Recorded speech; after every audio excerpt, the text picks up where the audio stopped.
Bonjour, je prends du temps pour faire un petit cours vidéo ainsi qu'une correction de la dernière évaluation que nous avons fait avec les élèves de fin de deuxième cycle. La partie cours de cette vidéo peut concerner tous les élèves de deuxième cycle et même les élèves de troisième cycle pour des révisions, notamment sur tout ce qui touche aux tonalités. Alors d'abord, un petit rappel concernant l'ordre des dièses et l'ordre des bémols.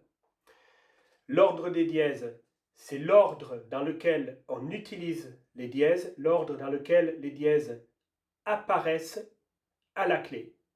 L'ordre des bémols, c'est la même chose, mais avec les bémols. Ceci signifie, lorsque l'on connaît par cœur cet ordre des dièses et cet ordre des bémols, que lorsque nous avons un seul dièse à la clé, c'est forcément Fa dièse.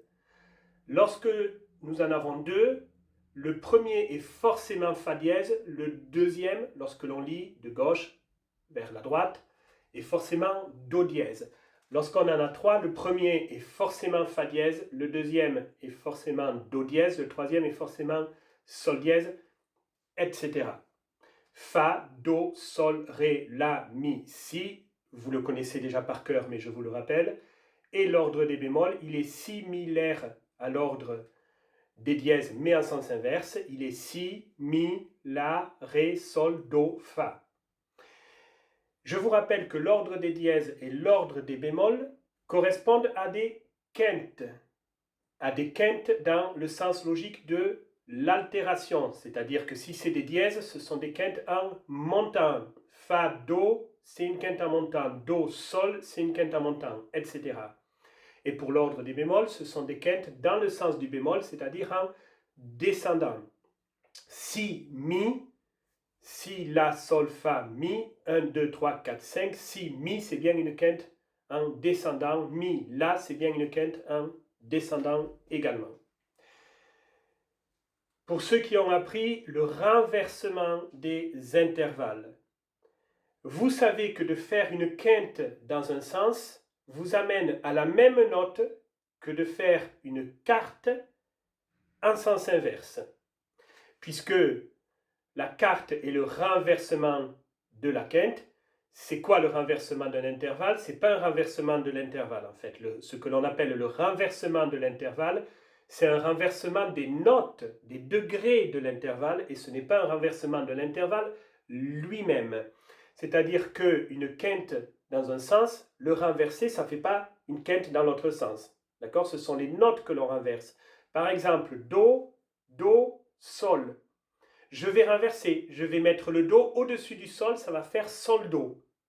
Eh bien, quand je passe à Do, Sol, Do, Ré, Mi, Fa, Sol, 1, 2, 3, 4, 5, à Sol, Do, Sol, La, Si, Do, ça ne fait pas 5, ça fait 4. Comment est-ce que j'ai fait ça? En montant le Do une octave au-dessus pour le faire passer au-dessus du Sol.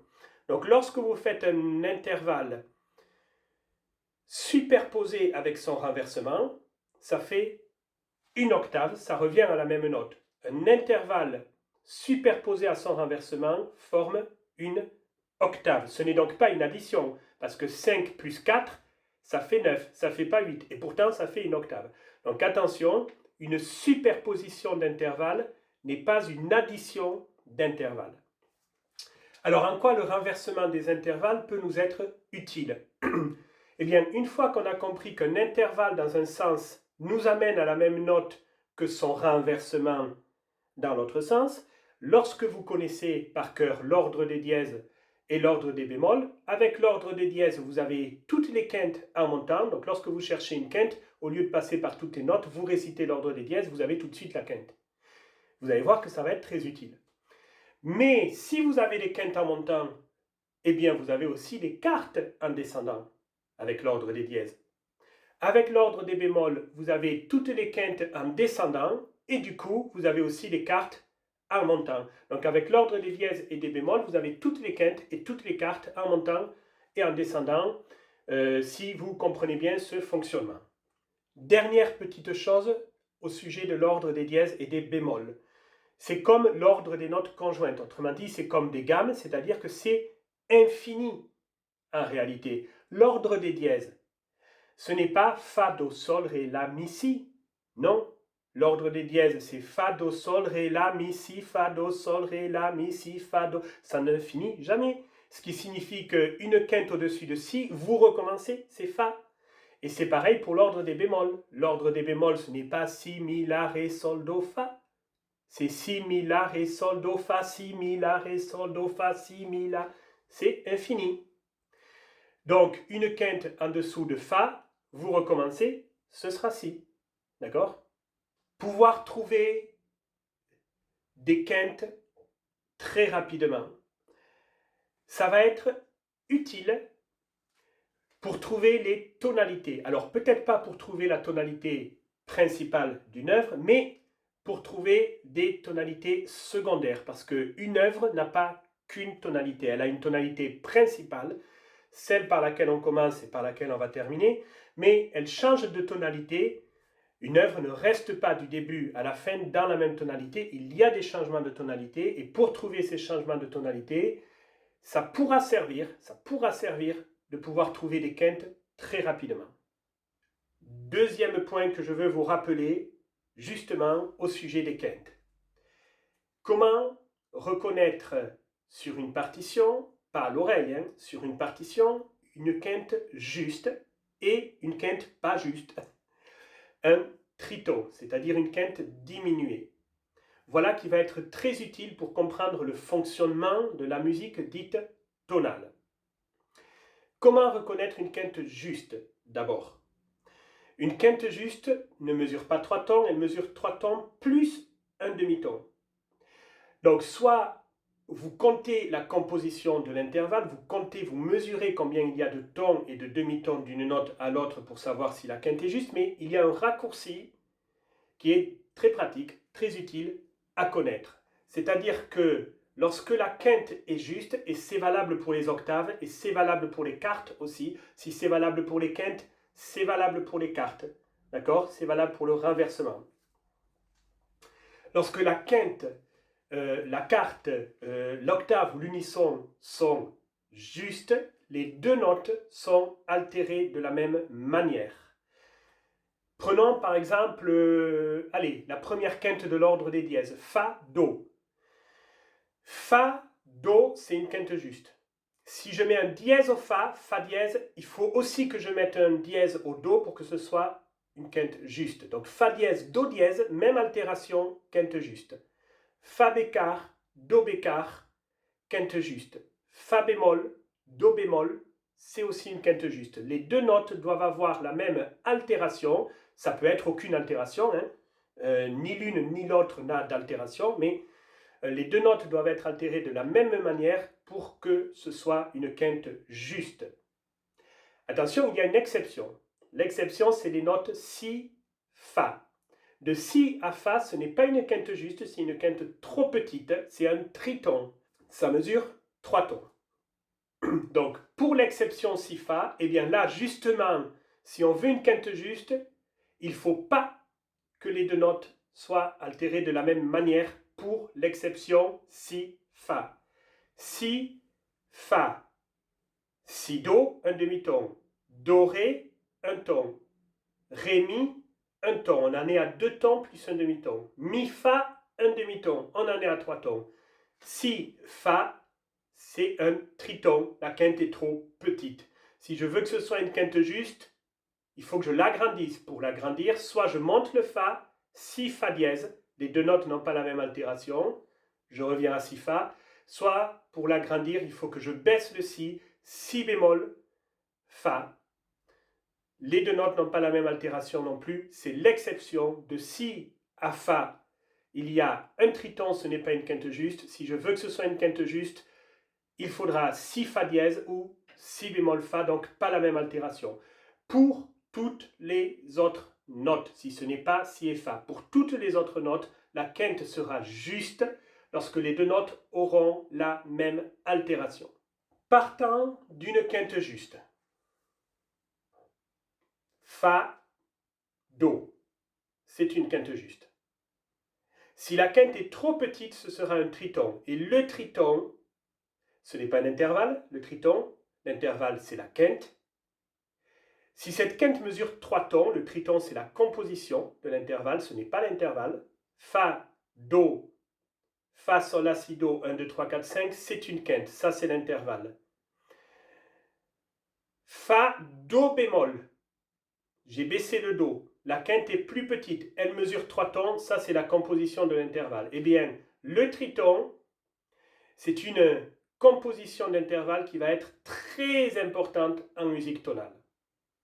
Fa, Do bémol, ça c'est une quinte diminuée, ça mesure 3 tons. Donc si je cherche le triton, je pars d'une quinte juste, même altération pour les deux notes, et je diminue la composition de l'intervalle d'un demi-ton pour arriver donc au triton. Donc Fa, Do bémol, ou alors, pour diminuer la composition de l'intervalle, je peux aussi augmenter le Fa, Fa dièse, Do, c'est aussi un triton. Le triton, pourquoi est-il très important dans la musique dite tonale? Alors d'abord, qu'est-ce que c'est que la musique tonale? La musique tonale, déjà, c'est sans doute 99% de la musique que vous pratiquez et que vous écoutez, très probablement. La musique tonale, c'est la musique qui est basée sur la sensation de magnétisme et plus particulièrement sur l'attractivité du premier degré. Le premier degré, non seulement c'est le plus important, mais on a la sensation qu'il est magnétique, on a la sensation qu'il attire à lui les sons, ou en tout cas le son le plus proche. Toutes les musiques ne fournissent pas cette sensation, mais les musiques qui sont basées sur cette sensation, ce sont les musiques tonales. Et pourquoi le triton est très important en musique tonale? Parce que justement, ce qui a le pouvoir de magnétiser les sons les plus proches, c'est le triton. C'est le triton qui va donner toute sa saveur, tout son sens à la musique tonale. Lorsque vous avez une distance de 3 tons entre deux notes, cette distance a le pouvoir de magnétiser, c'est une sensation évidemment, hein, ce n'est pas un phénomène à proprement parler physique, mais c'est la sensation que l'on a. On a la sensation que les sons les plus proches de ce triton sont magnétiques. Eh bien, prenons par exemple Si, Fa. J'ai dit tout à l'heure que c'était l'exception dans les quintes. Si, Do, Ré, Mi, Fa, 1, 2, 3, 4, 5, c'est bien une quinte, mais ce n'est pas une quinte juste. C'est une quinte trop petite, diminuée, puisqu'elle mesure 3 tons. On va dire que c'est un triton. Quelles sont les notes les plus proches de Si et de Fa? La note la plus proche de Si, c'est Do. La note la plus proche de Fa, c'est Mi. Eh bien, donc, ce triton Si-Fa, il a le pouvoir de rendre magnétiques les notes Do et Mi. On va avoir la sensation d'être attiré par Do et Mi. Dans un triton, il y a toujours ce que l'on appelle une sensible, une note sensible. Qu'est-ce qu'une note sensible ou qu'est-ce qu'un degré sensible? Le degré sensible, c'est le degré qui est attiré par le premier degré, c'est-à-dire par le degré principal, c'est-à-dire par la fin. C'est le degré qui va nous mener à la fin de l'œuvre, ou en tout cas qui va nous mener au degré principal, parce qu'il va être très attiré par ce degré principal. Voilà ce que c'est qu'une sensible. Pour être très attiré par le premier degré, le degré sensible doit être très proche. Vous savez, c'est comme des aimants. Ils ont beau être magnétiques, s'ils sont très loin, vous ne les verrez pas bouger, vous ne verrez pas qu'ils s'attirent, vous ne vous en rendrez pas compte.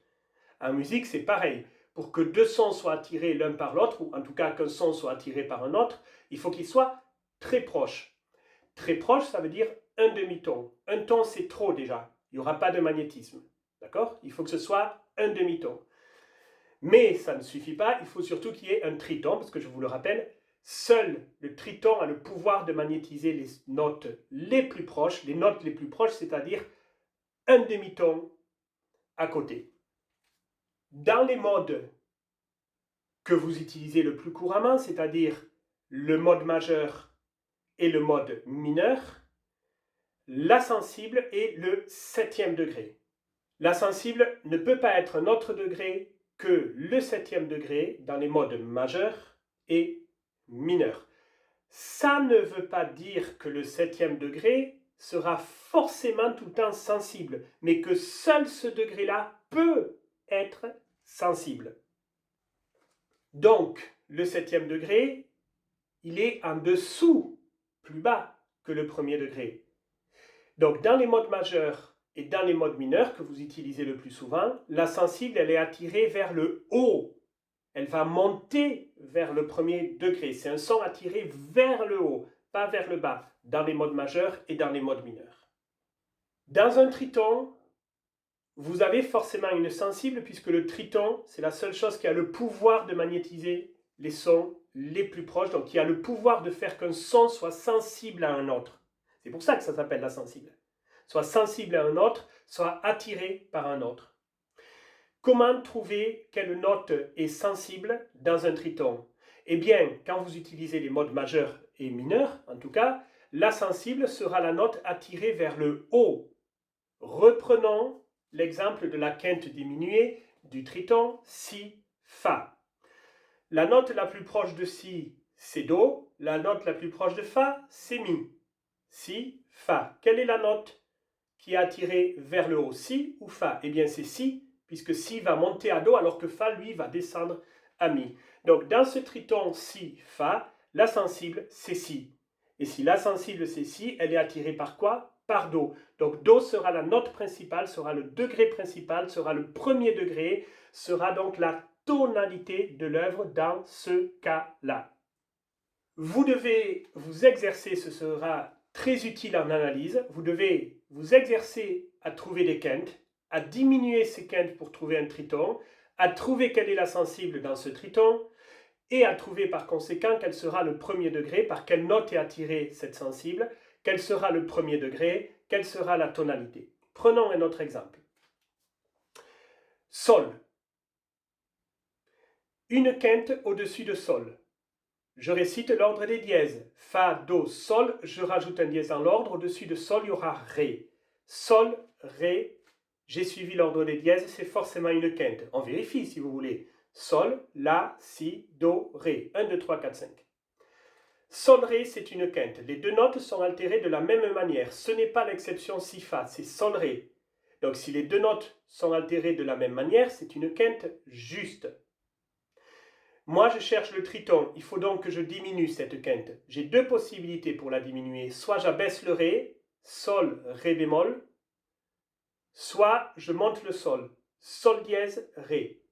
J'ai deux tritons possibles avec Sol et Ré. Sol, Ré bémol ou Sol dièse, Ré. Prenons le cas de Sol, Ré bémol. Déjà, un bémol, ça descend. Si c'est une altération accidentelle, en plus, ce sera probablement attiré vers le bas. Non seulement ça descend le Ré, mais c'est attiré encore plus bas, probablement, si c'est une altération accidentelle, en tout cas. Quelle est la note la plus proche de Ré bémol? Ça ne peut pas être Ré, puisque le Ré, il est bémol, d'accord? Par quelle note Ré bémol est-il attiré? Eh bien, par Do. La note la plus proche de Ré bémol, c'est Do. Ça ne va pas être Mi, hein, ni même Mi bémol. Ré bémol, Mi bémol, ça fait un ton, alors que Ré bémol, Do, ça fait un demi-ton. Donc, dans le triton Sol, Ré bémol, le Ré bémol est attiré par le Do. Je vous rappelle l'ordre des bémols. Si, Mi, La, Ré, Sol, Do, Fa. S'il y a un Ré bémol, il ne peut pas y avoir qu'un Ré bémol, parce que le Ré bémol, c'est le 4e bémol de l'ordre. Si, Mi, La, Ré. Donc s'il y a Ré bémol, c'est forcément qu'il y a aussi un Si bémol, un Mi bémol et un La bémol. Donc dans le triton Sol, Ré bémol est attiré par Do. Et quelle est la note la plus proche de Sol? Eh bien, c'est La bémol. C'est pas Fa. Sol, Fa, ça fait un ton, alors que Sol, La bémol, ça fait un demi-ton. La note la plus proche de Sol, c'est donc La bémol. Alors, Sol, Ré bémol, laquelle de ces deux notes est la sensible, Sol ou Ré bémol? Ce sera celle qui sera attirée vers le haut, ce sera donc Sol, qui montera à La bémol. Et donc, la tonalité, le 1er degré, dans ce cas, si j'ai le triton Sol, Ré bémol, le 1er degré sera La bémol. Prenons maintenant l'exemple du triton entre sol dièse et ré. J'ai là une quinte diminuée, j'ai un triton sol dièse ré. Quelle est la note la plus proche de ré? Do ou mi? Ré do ça fait un ton, ré mi ça fait un ton. Il n'y a pas de note la plus proche, mais a priori, si j'ai un sol dièse, c'est que j'ai aussi un fa dièse et un do dièse. Donc, le do est dièse. Quelle est la note la plus proche de ré? C'est donc do dièse. Ré, do dièse, un demi-ton, alors que ré mi, ça fait un ton. Donc le ré, il est attiré vers le bas. Ce ne sera pas la sensible. Dans le triton sol dièse ré, ce ne sera pas la sensible.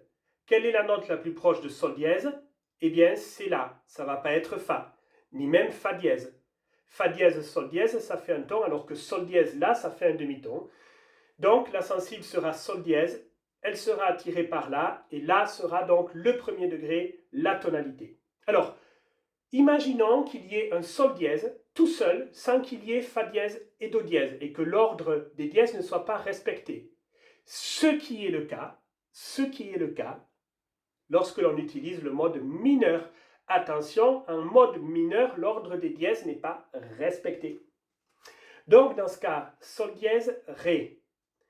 Eh bien, il n'y a pas de do dièse, ce qui fait que le ré, il n'y a pas une note plus proche que l'autre. Il n'y a pas une note qui est à un demi-ton de ré. Donc ré ne peut pas être la sensible, ré ne peut pas être attiré par la note la plus proche, puisqu'il n'y a pas de note qui soit plus proche de ré qu'une autre. D'accord? Par contre, sol dièse sera bien attiré par là, donc on est sûr de toute façon que dans le triton sol dièse ré, ce sera sol dièse qui sera la sensible, et donc là qui sera le premier degré, la tonalité. Je vous rappelle maintenant la méthode pour trouver la tonalité principale d'une œuvre lorsque vous n'avez pas visuel sur la fin de l'œuvre. Il peut arriver que vous ne voyez pas la fin de l'œuvre et vous devez trouver quelle est la tonalité principale. Alors en principe, c'est impossible. En tout cas, c'est impossible d'en être absolument sûr à 100% tant qu'on n'a pas vu la fin de l'œuvre. Parce que le sens vraiment de la tonalité principale, c'est le but de l'œuvre. Où nous mène l'œuvre? Où est-ce qu'on va atterrir à la fin? Quel est l'objectif de l'œuvre? Où l'œuvre veut-elle nous amener? Donc, la tonalité principale sans avoir la fin de l'œuvre, ça n'a pas beaucoup de sens, mais on peut faire des hypothèses, en tout cas. Et on peut faire des hypothèses quand même très fiables. Fiables à, allez, on va dire 99,99% si on maîtrise bien la méthode. Pour pouvoir trouver l'hypothèse de tonalité principale la plus probable sans avoir la fin, nous allons avoir besoin de regarder l'armure. C'est grâce à l'armure qu'on va pouvoir trouver cette hypothèse. Alors, je vous rappelle la méthode. Nous commençons toujours par chercher l'hypothèse en majeur. L'hypothèse d'une tonalité qui utiliserait le mode majeur. Ensuite, nous allons faire l'hypothèse d'une tonalité qui exploiterait le mode mineur. Dès que nous avons cette hypothèse en mineur, immédiatement, nous chercherons la sensible de cette tonalité. Pour passer de l'hypothèse majeure à l'hypothèse mineure, il faut descendre d'une tierce. Alors, si on a la chance de voir l'armure ou l'armature, c'est-à-dire les altérations à la clé. Si on peut voir les altérations à la clé, on n'a pas besoin de se prendre la tête de savoir si c'est une tierce majeure ou si c'est une tierce mineure. On descend d'une tierce dans la même gamme. On descend d'une tierce en prenant en compte les altérations que l'on a à la clé. Je vais vous le montrer en pratique dans un instant. Ce n'est que lorsqu'on n'a pas l'armure que l'on doit calculer exactement à quel type de tierce on a affaire. Et dans ce cas, il est bon de savoir que c'est une tierce mineure, c'est-à-dire 1,5 ton, un ton et demi. Alors, nous commençons par chercher l'hypothèse majeure. Comment ça se passe? Ça dépend de l'armure. Ça dépend si on a une armure en dièse, si on a une armure en bémol, ou si on a une armure vierge, c'est-à-dire sans altération. Alors, ici, armure en dièse, armure en bémol, armure nulle, quoi, enfin, armure, je vais mettre 0, voilà, pas de dièse, pas de bémol, ok. Et là, on va mettre un seul bémol à la clé. Alors, ici, j'ai mis qu'un seul dièse, il peut y en avoir qu'un seul, mais il peut y en avoir plusieurs aussi, hein. Ici, c'est plusieurs bémols. Voilà, parce qu'il y a le cas particulier ici d'un seul bémol. Alors, deux ou encore plus, d'accord? Pour une armure en dièse, l'hypothèse en majeur sera une note au-dessus du dernier dièse. Parce que le dernier dièse à la clé, c'est toujours la sensible. Dans l'hypothèse où on utilise une gamme majeure. Donc, attention, avec les dièses, ce qui nous intéresse, c'est le dernier dièse. Ce dernier dièse, ce n'est pas la tonalité, hein, c'est la sensible, c'est-à-dire le 7e degré. Hein. Il faut monter d'une note, précisément d'un demi-ton, pour trouver la tonalité, c'est-à-dire la note du 1er degré. Par exemple, si on a 4 dièses à la clé, je récite l'ordre des dièses. Fa, Do, Sol, Ré. Si on a 4 dièses à la clé, le dernier dièse, c'est Ré dièse. Eh bien, la tonalité sera une note au-dessus. On monte une note. Quelle est la note au-dessus de Ré dièse? C'est Mi. Est-ce que c'est Mi bémol? Est-ce que c'est Mi dièse? Est-ce que c'est Mi tout court? Est-ce qu'il y a un Mi bémol à la clé? Non, j'ai dit qu'il y a 4 dièses. Est-ce qu'il y a Mi dièse à la clé? Non, il y a 4 dièses, il n'y en a pas 7. Hein? Fa, Do, Sol, Ré. Il n'y a pas Mi dièse. Donc ce n'est ni Mi bémol, ni Mi dièse, c'est bien Mi. D'accord? Donc la tonalité, ce serait Mi en mode majeur si on a 4 dièses à la clé. La tonalité est une note au-dessus du dernier dièse, ce dernier dièse qui est la sensible. Si on a des bémols à la clé, alors là, avec des bémols, c'est pratique parce qu'on a directement la tonalité. Mais alors, attention, ça change. Cette fois, ce n'est pas le dernier bémol, c'est l'avant-dernier qui vous donnera directement la tonalité si la gamme est en majeur, dans l'hypothèse majeure. Donc là, attention, c'est l'avant-dernier égale 1er degré. Donc, ça va vous donner la tonalité. Exemple, 4 bémols à la clé, je récite l'ordre des bémols, Si, Mi, La, Ré. J'ai pas besoin d'aller jusqu'à 4 d'ailleurs, mais pourquoi je me suis embêté à aller jusqu'à 4 puisque c'est l'avant-dernier qui compte. Si vous voyez qu'il y a 4 bémols à la clé, vous n'allez que jusqu'au 3e. Si, Mi, La, c'est bon, ça suffit. Hein? La bémol, donc ce sera La bémol, la tonalité en majeur. Cette fois, ce n'est pas la sensible, ça vous donne directement la tonalité. Par contre, ce n'est pas le dernier bémol, c'est l'avant-dernier. Hein? Vive la fin de l'œuvre quand même, hein, parce que quand on a la fin de l'œuvre, on n'a pas besoin de se prendre la tête avec toutes ces règles différentes. C'est quand même mieux d'avoir la fin de l'œuvre. Mais quand on ne l'a pas, on doit pouvoir se débrouiller quand même pour faire des hypothèses. Okay? Et le seul moyen, le plus sûr en tout cas d'y arriver, c'est de maîtriser cette méthode. Alors, quand il n'y a rien à la clé, je crois que vous connaissez déjà, c'est Do, la tonalité c'est Do, dans l'hypothèse majeure, hein, donc Do majeur, ok. Un seul bémol à la clé, alors en réalité, un seul bémol à la clé, c'est pas vraiment une exception, ça rentre bien dans ce cas-là, parce que je vous ai expliqué tout à l'heure que l'ordre des bémols, comme l'ordre des dièses, c'est infini. Donc quand vous n'avez qu'un seul bémol à la clé, c'est forcément si bémol. Et là, je vais poser une question qui paraît idiote, a priori. Quel est l'avant-dernier bémol quand il n'y en a qu'un à la clé? Ben, vous allez me dire, il n'y en a qu'un, il n'y a pas l'avant-dernier, il n'y a que le dernier. Bon.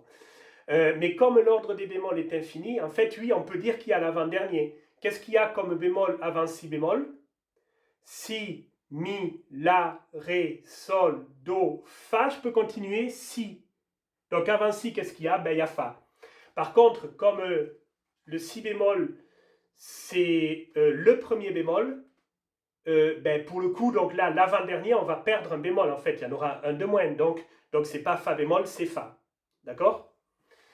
Voilà, donc ce cas-là, il rentre un petit peu dans la logique quand même de ce cas-là, mais bon, ça peut être un peu une gymnastique intellectuelle un petit peu complexe. Donc, soit vous comprenez qu'effectivement l'ordre des bémols est infini et que donc si on recommence dans le sens des bémols, il va falloir en rajouter. Donc après, on recommence avec des doubles bémols. Hein. Si, mi, la, ré, sol, do, fa. Si je continue, il va falloir que je rajoute des bémols. Donc je vais passer à des doubles bémols. Ça existe, hein. Il peut y avoir deux bémols en même temps, double bémol.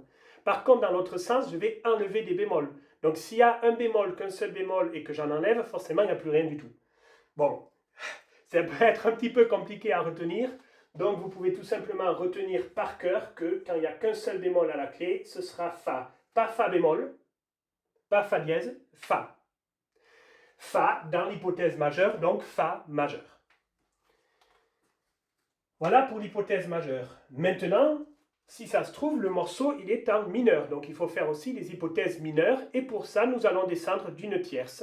Comme nous connaissons l'armure à la clé, comme nous voyons les altérations qu'il y a à la clé, nous n'avons pas besoin de nous demander si c'est une grande tierce, une petite tierce, si ça mesure 2 tons, 1 ton et demi. Il suffit de descendre dans la même gamme. Donc, ici, on avait 4 dièses. J'avais dit 4 dièses à la clé dans cette hypothèse. Hein. Avec 4 dièses à la clé, on avait dit hypothèse mi majeure. On descend d'une tierce. Une tierce en dessous de mi, ré, do. Ce sera donc do. Mais attention, dès que j'ai dit la note, je me demande toujours si cette note doit être dièse, bémol ou sans altération. Do. Do quoi? Il y a 4 dièses à la clé. Donc, il y a do dièse. Fa, do, sol, ré. S'il y a 4 dièses à la clé, le do, il est bien dièse. Donc, c'est pas do bémol, c'est do dièse. D'accord? Donc, exemple. Allez, je vais transformer la généralité ici au début par l'exemple. Exemple, 4 dièses. Donc, hypothèse majeure, mi. Hypothèse mineure, do dièse. Ici, je vais transformer la généralité par un exemple. On avait dit 4 bémols. 4 bémols, l'avant-dernier bémol, c'est la bémol. Donc là, l'hypothèse en majeur, c'est la bémol majeur. On descend d'une tierce. La, sol, fa. Ce sera fa. Mais est-ce que ce sera fa dièse? Est-ce que ce sera la bémol? Ou est-ce que ce sera fa? Immédiatement, je me pose la question. Pour ça, je regarde l'armure. Il y a 4 bémols. Si, mi, la, ré. Il n'y a pas fa bémol, donc c'est pas fa bémol. Il n'y a pas de dièse à la clé, donc c'est pas fa dièse, donc c'est bien fa. La bémol en majeur ou fa dans l'hypothèse mineure. Do, je descends d'une tierce, do, si, la. C'est pas la dièse puisqu'il n'y a rien à la clé. C'est pas la bémol puisqu'il n'y a rien à la clé. Donc c'est la mineure. Fa, je descends d'une tierce, fa, mi, ré. Est-ce que c'est ré dièse? Non. Déjà, il n'y a pas de dièse à la clé, il n'y a qu'un seul bémol. Est-ce que c'est ré bémol? Non, parce que quand il n'y en a qu'un, c'est pas ré bémol, c'est si bémol. Donc, c'est bien ré mineur. Voilà pour les exemples. Alors, j'ai dit tout à l'heure que dès qu'on a l'hypothèse mineure, il faut immédiatement trouver la sensible. La sensible, c'est le 7e degré. Le 7e degré, ce n'est pas le 1er degré. Donc, ce n'est pas la même note. Même avec une altération différente, ça ne peut pas être la même note. C'est forcément la note en dessous. Et on va préciser un demi-ton en dessous. Donc, quelle est la sensible de do dièse? Ça ne peut pas être do. Même pas dièse, même si on enlève le dièse, ça ne peut pas être do. D'accord? C'est forcément si. Mais il faut que ce soit un si, un demi-ton en dessous de do dièse. Alors, nous savons que c'est la loi, ça, hein, c'est la loi de la musique, c'est la loi des notes qui nous le dit. Nous savons que de si à do, il y a un demi-ton. Donc, pour garder un demi-ton, si le do a été monté avec un dièse, il faut aussi que le si rattrape et soit monté avec un dièse. D'accord? Donc, ce sera si dièse. En fa, quelle est la sensible de fa? Eh bien, forcément, c'est la note en dessous, donc c'est mi, mais il faut que ce soit un mi, un demi-ton en dessous de fa. Mais ça tombe bien, parce que d'après la loi des notes, il y a déjà un demi-ton de mi à fa, donc il n'y a pas besoin de mettre de dièse ou de bémol. La sensible de la, c'est forcément la note en dessous, donc c'est forcément sol, mais il faut que ce soit un sol, un demi-ton en dessous de la. Sol, la, ça mesure un ton. Donc, il va falloir que je rapproche le sol du la. Pour ça, il va falloir que je le monte pour qu'il soit que un demi-ton en dessous de la et qu'il soit attiré par la. Je rappelle que la sensible est un son attiré par le premier degré. Donc, je vais monter le sol et ce sera sol dièse, la sensible de la. Quelle est la sensible de ré? C'est forcément la note en dessous. C'est pas la même note. Ça peut pas être ré, même si c'est ré bémol. Ça ne peut pas être la même note. C'est forcément la note en dessous, donc c'est forcément do. Mais il faut que ce soit un do, un demi-ton en dessous de ré. Do, ré, ça mesure un ton. Je dois monter le do pour le rapprocher du ré. Donc ce sera do dièse, la sensible de ré. Alors, pourquoi chercher immédiatement la sensible de l'hypothèse mineure? Dans le mode mineur, il y a une note qui n'est pas à la clé. C'est la sensible, justement. La sensible n'est pas à la clé en mode mineur. C'est dommage, hein? En majeur, vous regardez ce qu'il y a à la clé, tout de suite, vous avez la gamme. Vous faites la gamme, vous mettez les altérations qu'il y a à la clé et vous avez tout ce qu'il vous faut. Ça ne marche pas en mineur. Ça ne marche pas en mineur. En mineur, il y a une note qui n'est pas à la clé, qui appartient bien à la gamme mineure, mais qui n'est pas à la clé. C'est le 7e degré, c'est la sensible. Et très curieusement, pour avoir le 7e degré, le vrai 7e degré du mode mineur, pour avoir la sensible, il va falloir ajouter cette altération comme si c'était une altération accidentelle alors qu'elle est tout à fait normale en mode mineur. Il va falloir rajouter cette altération à chaque fois qu'on a le 7e degré parce que ce n'est pas prévu au début du morceau, ce n'est pas à la clé.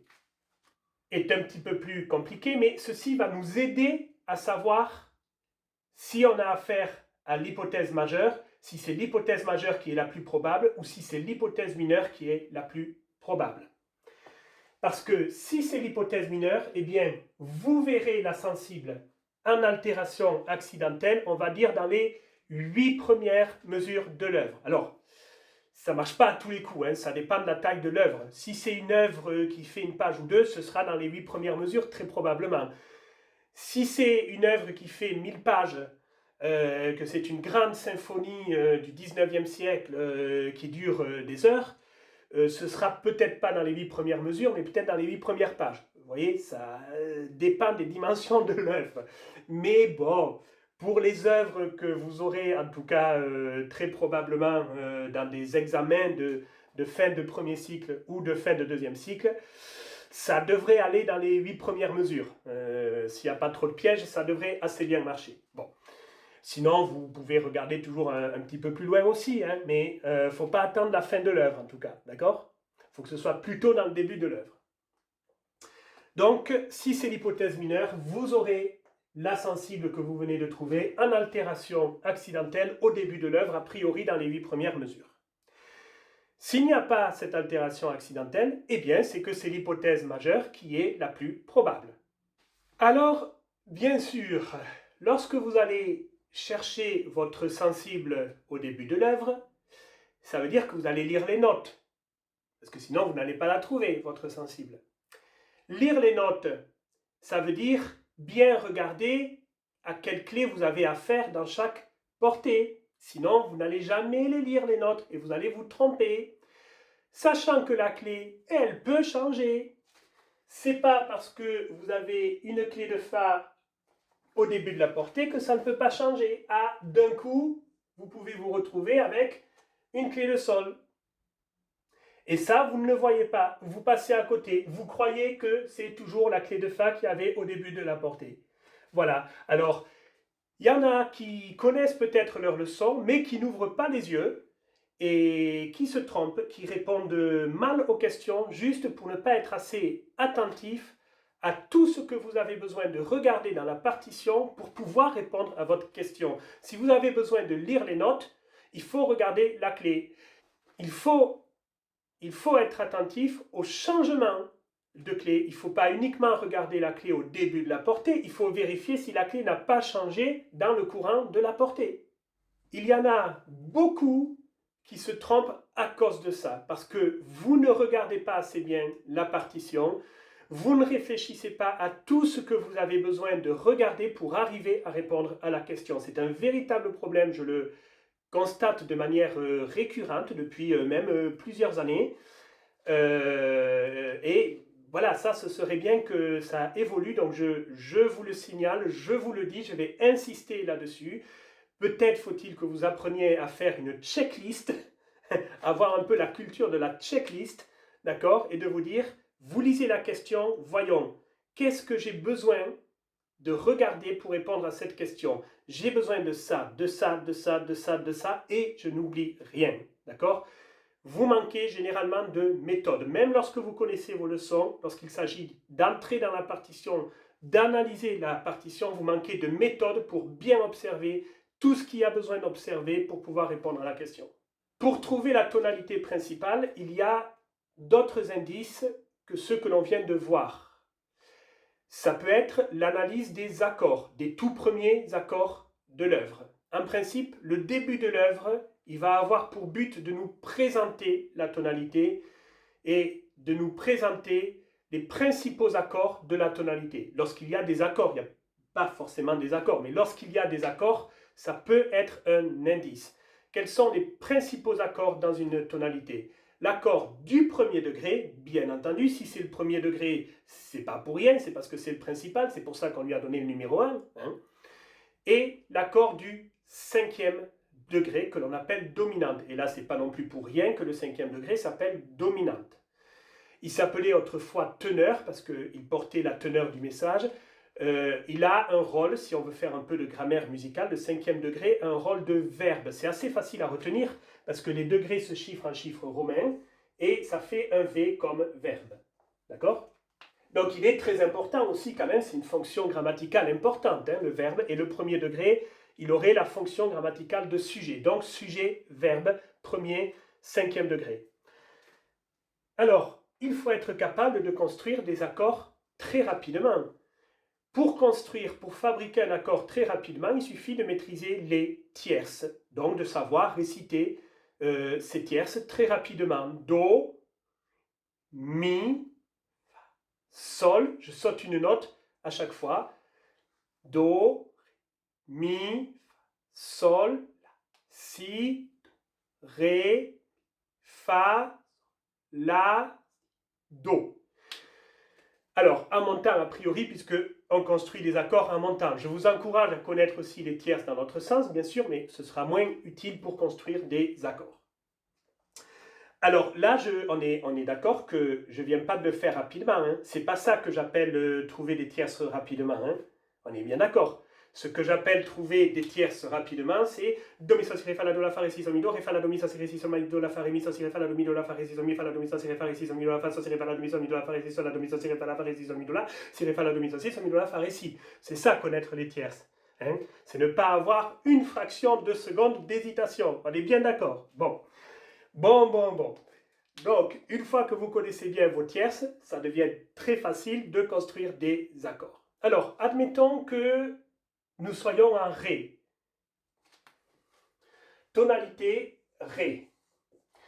Donc, le premier degré, c'est quoi? C'est Ré. Le cinquième degré, c'est une quinte au-dessus. Qu'est-ce que j'ai dit tout à l'heure au sujet des quintes? Comment on trouve une quinte au-dessus? En récitant l'ordre des dièses. Allez, on y va. Fa, Do, Sol, Ré. J'en rajoute un dans l'ordre. Au-dessus de Ré. La quinte au-dessus, ça sera donc La. Le cinquième degré de Ré, c'est donc La. Et maintenant, sur la note Ré et sur la note La, cette fois, ce n'est pas des quintes, cette fois, je vais empiler des tierces. Je récite mes tierces. Ré, Fa, La.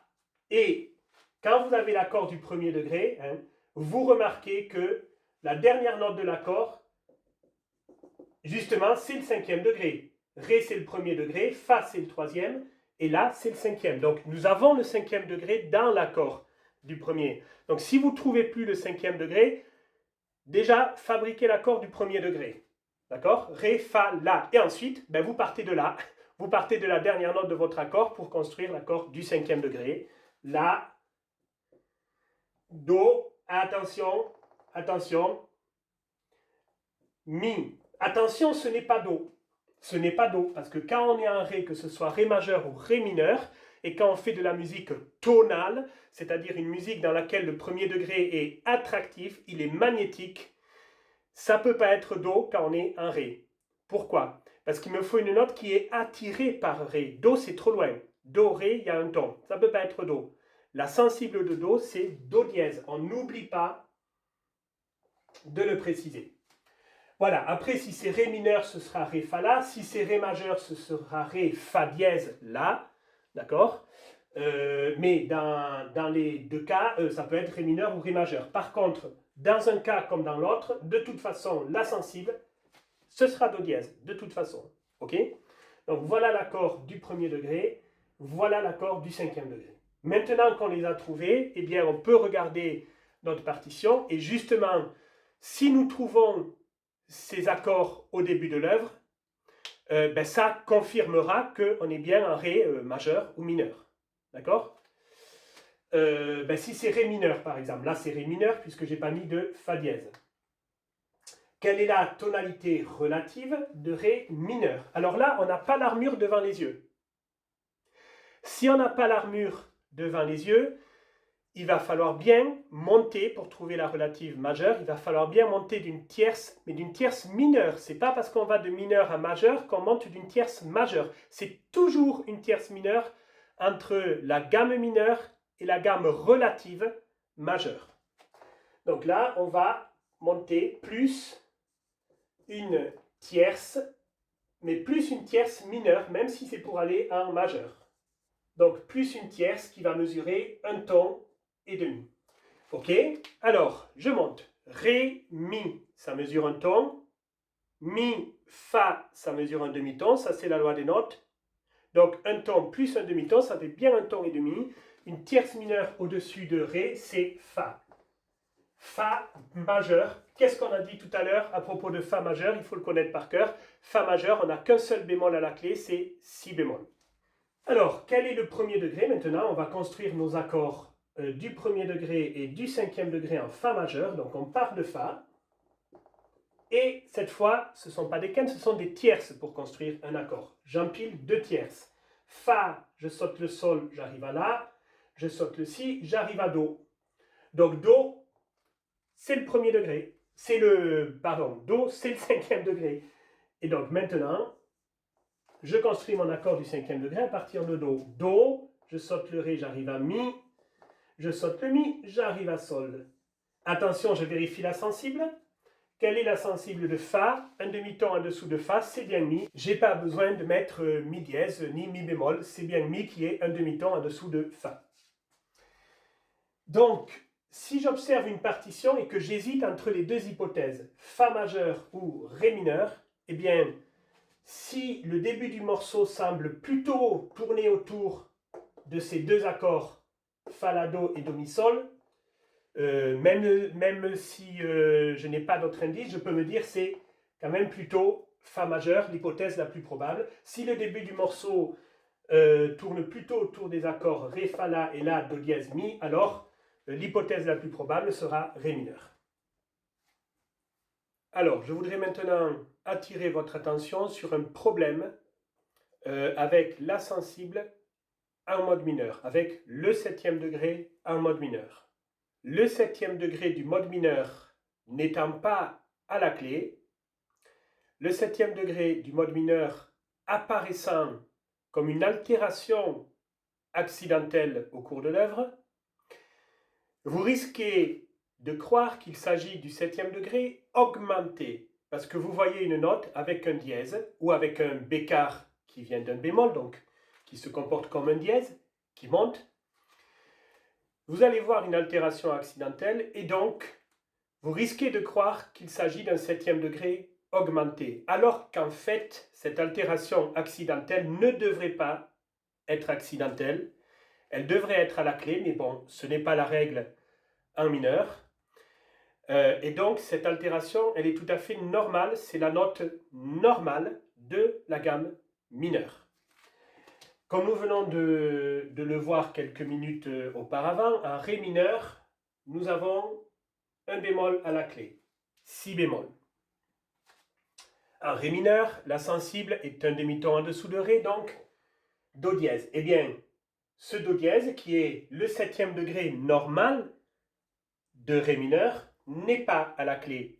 C'est dommage, parce que si ce Do dièse était à la clé, tout de suite, on aurait une armure mixte, mélange bémol dièse, ou bien une armure donc qui ne respecte pas l'ordre des bémols ou l'ordre des dièses, parce que quand il n'y a qu'un seul dièse, c'est pas censé être Do dièse, d'accord? Et donc tout de suite, ce serait le signe déjà qu'on est en mineur. Ça faciliterait les choses. Mais malheureusement, ce n'est pas la règle.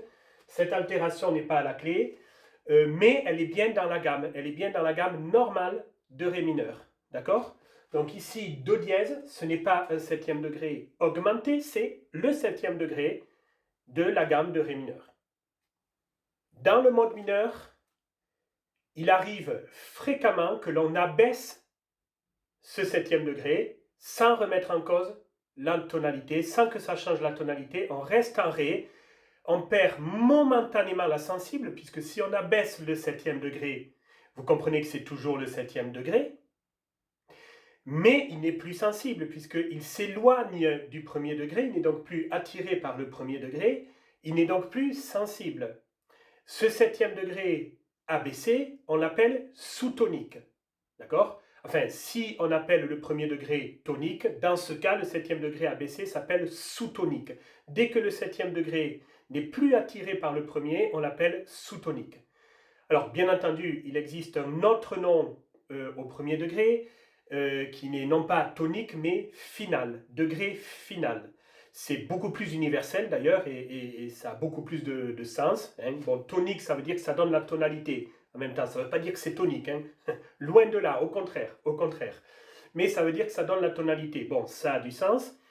Mais le fait que ce soit effectivement le degré final me semble encore plus important. Donc, ça s'appelle aussi le degré final, le premier degré. Hein. Le premier degré s'appelle le degré final, et oui, c'est celui sur lequel on finit. Donc, le septième degré abaissé, on peut aussi l'appeler sous-final, comme vous voulez, sous-tonique ou sous-final, lorsqu'il n'est pas attiré par le premier degré. Eh bien, en mode mineur, il arrive souvent que l'on abaisse le septième degré pour l'aider à descendre vers le sixième degré, parce que sinon, il n'a pas envie de descendre au sixième degré, justement, il est attiré par le premier.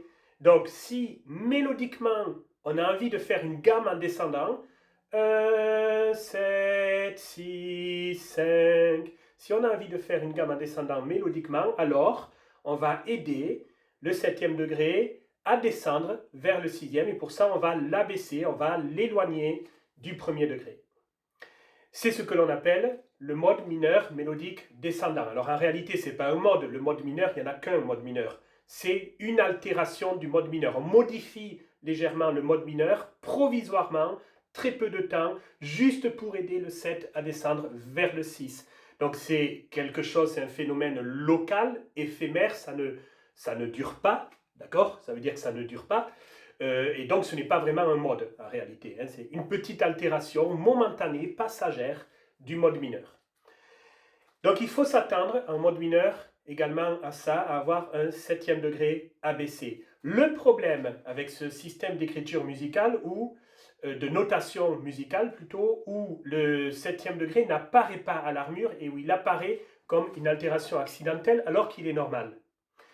Le problème, c'est que lorsque le septième degré sera abaissé, ben là c'est pareil, il n'y a rien qui va attirer votre attention pour vous dire qu'il est abaissé. Voyez? C'est-à-dire que là où votre attention est attirée pour vous faire croire qu'il y a quelque chose d'anormal, ben en fait c'est tout à fait normal, c'est le vrai septième degré du mode mineur. Et par contre, quand il y a quelque chose qui est anormal, quand le septième degré est modifié par rapport au mode mineur, quand le septième degré est abaissé, ben là on ne voit plus rien. Voyez, c'est le cas ici. Vous voyez, ce Do, il n'est plus dièse. Pourquoi? Une altération accidentelle, en principe, n'est valable que dans la même mesure. Elle n'est pas valable la mesure suivante. Donc ce Do n'est pas dièse. D'accord? Donc ce n'est pas le septième degré normal du mode mineur, de Ré mineur. C'est le septième degré abaissé. Mais vous ne voyez pas un bémol devant. Il n'y a rien qui attire votre attention sur le fait qu'il est abaissé. Hein? C'est à vous d'être attentif au fait qu'on a perdu le dièse, qu'on a perdu le septième degré normal pour remarquer qu'il est abaissé. Voilà. Donc ça, c'est vraiment, c'est très traître, c'est vraiment pas gentil de la part des personnes qui ont établi les règles de notation musicale. Donc ça vous oblige à être très attentif parce que quand on remarque quelque chose, en fait, il n'y a rien à remarquer, c'est normal, c'est le septième degré. Et c'est quand on remarque rien que, ben, en fait, il se passe quelque chose d'anormal et que c'est le septième degré abaissé. Donc ça, c'est important d'en être conscient et d'être très vigilant quand vous savez qu'on est en mode mineur, d'être très vigilant là-dessus dans les partitions. Et je poursuis justement à propos de ce septième degré abaissé en mineur. En mineur. Alors, ça existe aussi en majeur. Hein. Le mode majeur mélodique descendant, ça existe. Personne n'en parle, mais quand on analyse les partitions, ça existe. Mozart le fait. Mozart abaisse momentanément le septième degré en majeur pour l'aider à descendre vers un sixième. D'accord? Tout en restant dans la même tonalité. Ça ne remet pas en question la tonalité, c'est un processus mélodique, ça peut se faire aussi en majeur. Par exemple, en Do majeur, lorsque vous rencontrez un Si bémol, eh bien, vous ne changez pas forcément de tonalité, vous ne vous retrouvez pas forcément en Fa majeur, ça peut être simplement le septième degré qui est abaissé mélodiquement pour l'aider à descendre vers le sixième. Alors, éventuellement, c'est ce que certains pourront appeler un emprunt, c'est-à-dire que très momentanément, on croit qu'on est en Fa majeur, mais en fait, avant on était en Do, après on est toujours en Do, et donc la tonalité de cette partie de l'œuvre reste très très stable. Donc ça, certains appellent ça un emprunt, comme si on restait chez soi, on est en Do, hein, c'est quoi un emprunt? On reste chez soi, on est en Do, mais on invite une autre tonalité chez soi sans sortir de chez soi, donc on reste en Do. Hein. C'est ça un emprunt. Mais ça peut s'analyser aussi de manière mélodique. On peut aussi, dans ce cas, se dire non, non, on n'est pas en Fa majeur. Déjà, on reste en Do, ça c'est clair. Mais ce n'est même pas un emprunt, c'est juste du mode majeur mélodique descendant. On abaisse le septième degré pour l'aider mélodiquement à descendre vers le sixième. Alors si c'est le cas, que ce soit en majeur ou en mineur, ça veut dire que le 7 descend bien vers le 6. Parce que sinon, c'est pas du tout ce qu'on a voulu faire, c'est autre chose. Donc dès qu'on fait cette hypothèse, il faut bien vérifier que le 7 descend bien vers le 6. Bon. Alors revenons sur le septième degré abaissé en mineur. Vous avez trois hypothèses à faire. Je ne dis pas qu'il n'y a pas d'autres possibilités, mais ce sont vraiment les trois hypothèses principales à avoir en tête lorsque vous verrez un septième degré abaissé en mineur. Premier cas de figure. L'abaissement de ce septième degré est provisoire. Ça veut dire que ça ne va pas durer. Il va être abaissé une fois. Le septième degré suivant sera à nouveau la sensible, sera à nouveau le septième degré normal du mode mineur. D'accord? Donc c'est provisoire et sans aucune autre altération. On abaisse le septième degré, mais on ne voit pas apparaître une autre altération accidentelle. D'accord?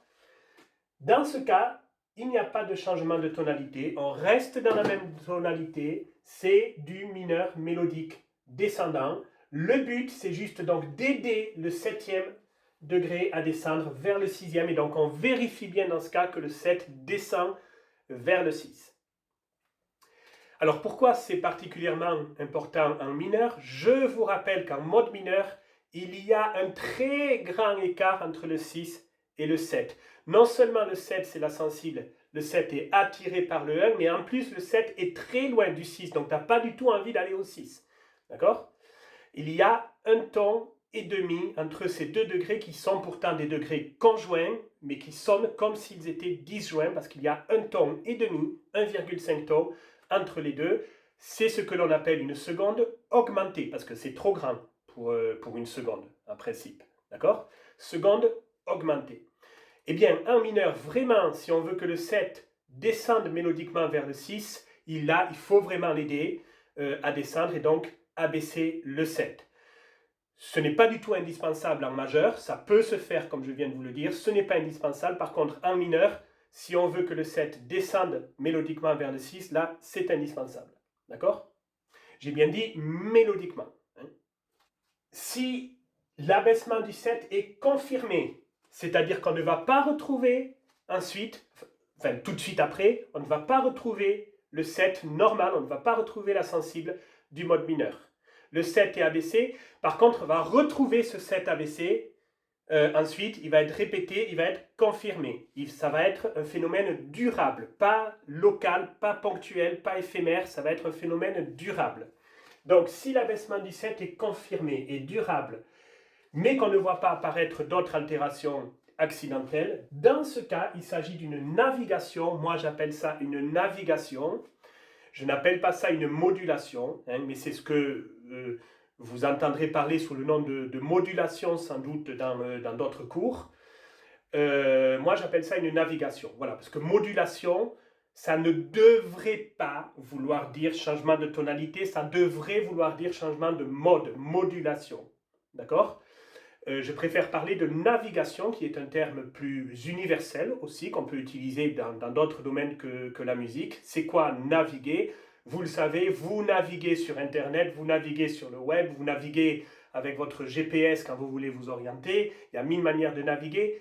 Vous savez ce que veut dire navigation, ça veut dire s'orienter, ça veut dire aller d'un point A vers un point B.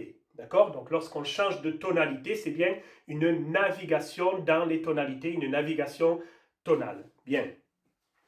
Donc, lorsque l'abaissement du 7e degré en mineur est confirmé, durable, et qu'on ne voit apparaître aucune autre altération accidentelle, il s'agit d'une navigation, c'est-à-dire d'un changement de tonalité, vers la gamme, la tonalité, le ton relatif majeur.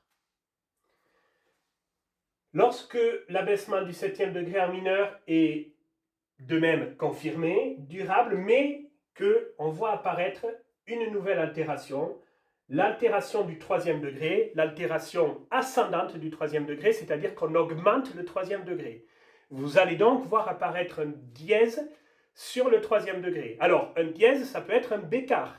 Le bécard est un dièse par rapport à un bémol. Si vous voyez un bécard qui vient d'un bémol, il se comporte comme un dièse. Il remonte d'un demi-ton, d'accord? Le bécard n'est pas statique. Le bécard est une altération dynamique. Elle vient de quelque part, elle va quelque part, d'accord? Donc, si vous voyez apparaître un dièse au 3e degré ou un bécard au 3e degré qui vient d'un bémol, une altération ascendante, dans ce cas, c'est une navigation vers la tonalité du 4e degré. Ça veut dire que votre 4e degré, il va devenir le 1er degré. D'accord? Donc, si je vous demande, comme c'était le cas dans la dernière évaluation que nous avons fait, si je vous demande de trouver le moment de l'œuvre où on change de tonalité pour aller vers la gamme relative, eh bien, ce sera un endroit où on va abaisser le 7e degré durablement, d'accord, sans avoir aucune autre altération accidentelle. Ce sera très probablement à cet endroit-là. Alors, voici un petit exemple d'analyse qui illustre les 3 hypothèses que je viens de vous expliquer. Je crée un système de portée, un système de 2 portées, donc 2 portées qui vont n'en former qu'une, qu'une partition qui va évoluer simultanément. Alors, on va rester en Ré mineur, justement. Donc, on observe bien au début de l'œuvre le 7e degré normal, ce n'est pas un 7e degré augmenté, c'est la sensible, c'est le 7e degré normal du mode mineur. Et ici, j'ai oublié de remettre le dièse. Ah, bon, donc, attention, ce Do n'est plus dièse.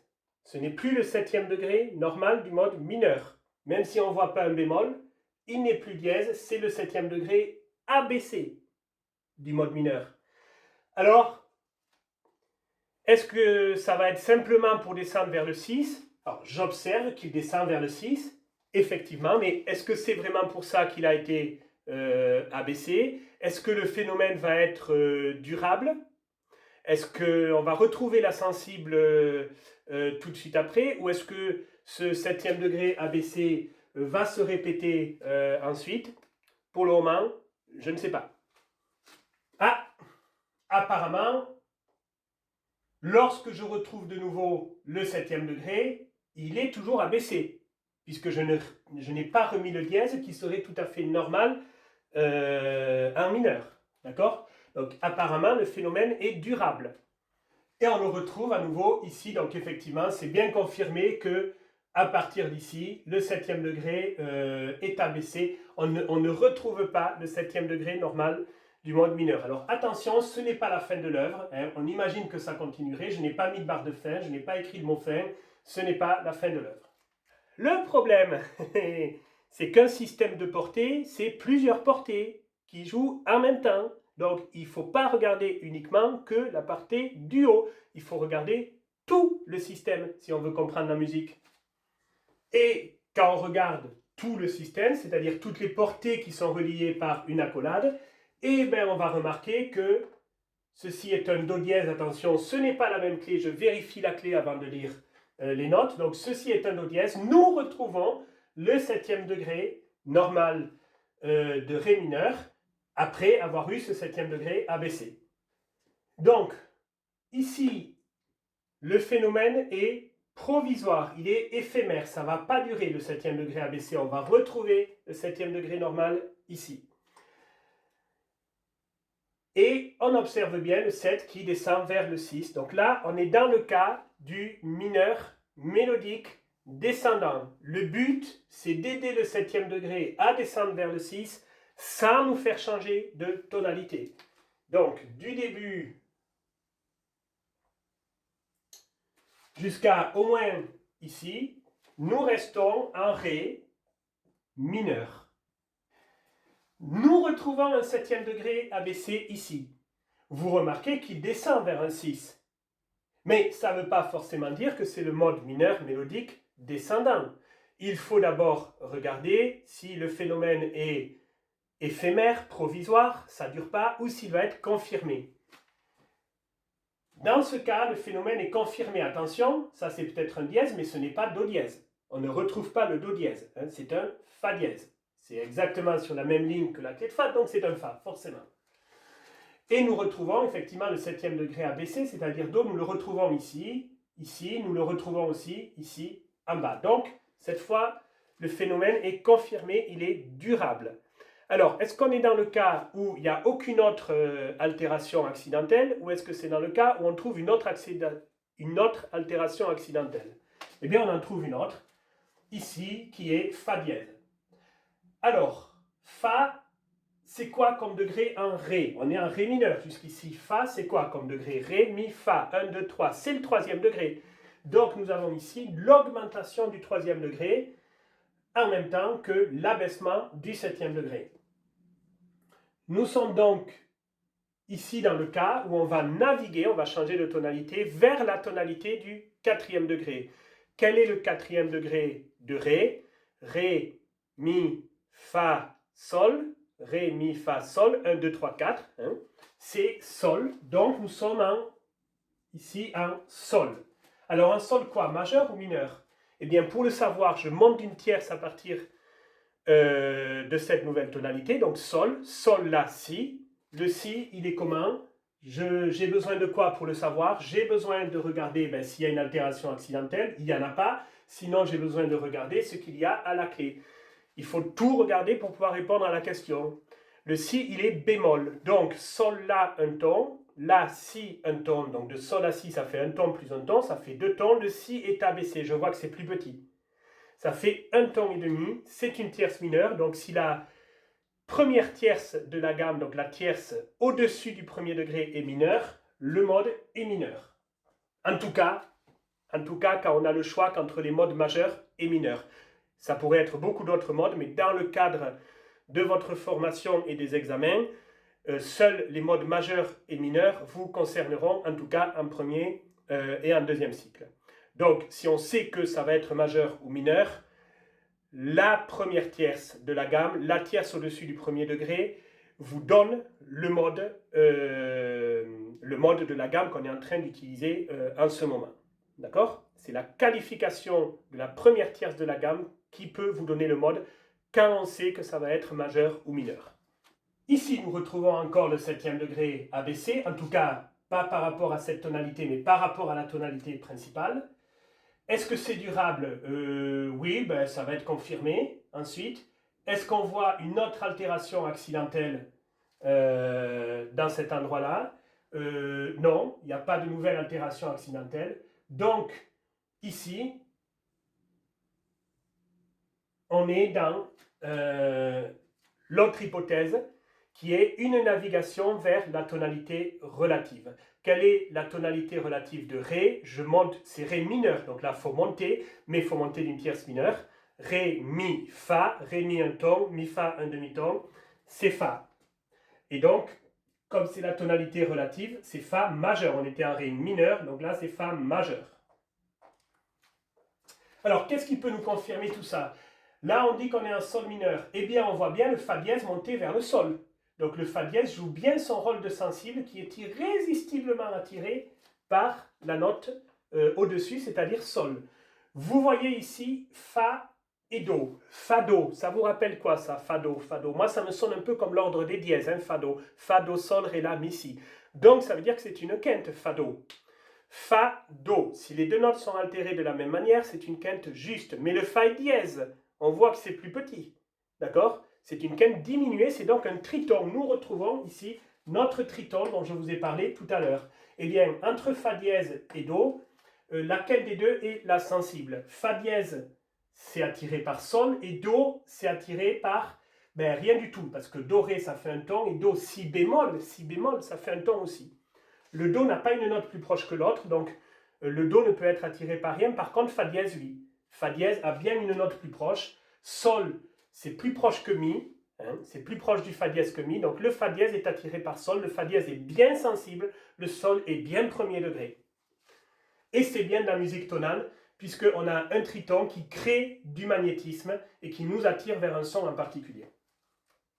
Voilà, alors ici on voit bien le Mi aussi qui est sensible. Alors on ne le voit pas monter vers Fa, enfin pas tout de suite en tout cas, mais si on accepte d'aller voir quand même un tout petit peu plus loin, il va patienter un petit peu, mais c'est finalement ce qu'il va faire. Hein, d'accord? Et on observe aussi un triton ici, Mi, alors c'est pas simultané, hein, c'est pas simultané, mais on a un Si bémol juste avant, et puis on va en avoir un autre quand même juste après. Hein. Donc Mi ici est entouré par deux Si bémol. Mi, Si, ça me sonne aussi comme une quinte, ça, d'accord? Fa, Do, Sol, Ré, La, Mi, Si, ça correspond à l'ordre des dièses, donc c'est une quinte. Mi, Si, si les deux, j'ai pas dit Si, Fa, j'ai dit Mi, Si. Si les deux notes sont altérées de la même manière, c'est une quinte juste. Mais le Si est bémol, je fais le geste avec ma main, je vois que c'est plus petit. Donc c'est une quinte diminuée, c'est un triton. Là aussi, nous retrouvons notre triton. Le Si bémol est attiré par un La, d'ailleurs, on voit que c'est ce qu'il fait. Donc il est attiré vers le bas, donc ce ne sera pas le Si bémol la sensible dans ce triton Mi, Si bémol, ce sera bien Mi. La note la plus proche de Mi, c'est bien Fa. Le Mi va devoir monter. Si ce n'est pas tout de suite, il va falloir qu'il fasse quand même très vite, mais le Mi va devoir monter vers un Fa, et c'est quand même ce qu'il finit par faire. Voilà l'illustration de ce petit rappel à propos du 7e degré ABC en mineur. Je vais quand même vous jouer ce petit extrait. Pourquoi l'avoir analysé? Ça nous permet d'anticiper les émotions que l'on pourrait ressentir avant même de le jouer. Maintenant, on va le vérifier quand je vais le jouer. C'est-à-dire que de là à là, on ne devrait pas ressentir un changement d'ambiance très important. On va se sentir en mineur. D'accord? Ici, on va apprécier peut-être la ligne mélodique qui descend agréablement, mais on va toujours se sentir dans la même ambiance, dans la même maison, la maison Ré mineur. Ici, on devrait sentir une tension qui va attirer notre attention, justement, une tension ascendante. On va se sentir attiré par un autre son que le son principal qu'on avait entendu avant. Donc on devrait sentir une petite tension ici ascendante. Et ici, qu'est-ce qu'on devrait ressentir? Ben, on devrait ressentir surtout un passage en majeur, c'est-à-dire une musique qui peut-être va s'éclairer, va se détendre un petit peu. Voilà en gros ce que l'on devrait ressentir. Et je vais maintenant jouer cet extrait.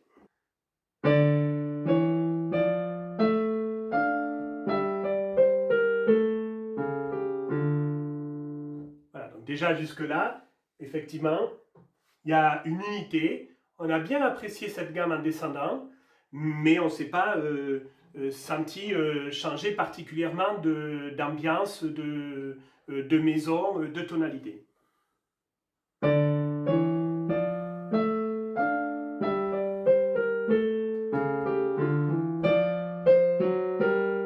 Ici, il y a quelque chose qui a attiré notre attention. Si on écoute bien la basse, on a senti une petite tension, on s'est senti pointer du doigt vers le haut. D'accord? Je continue. Voilà, et là, ça s'éclaire un petit peu, c'est un petit peu plus détendu. À la fin, on se sent passer en majeur. Voilà, je rejoue tout ça.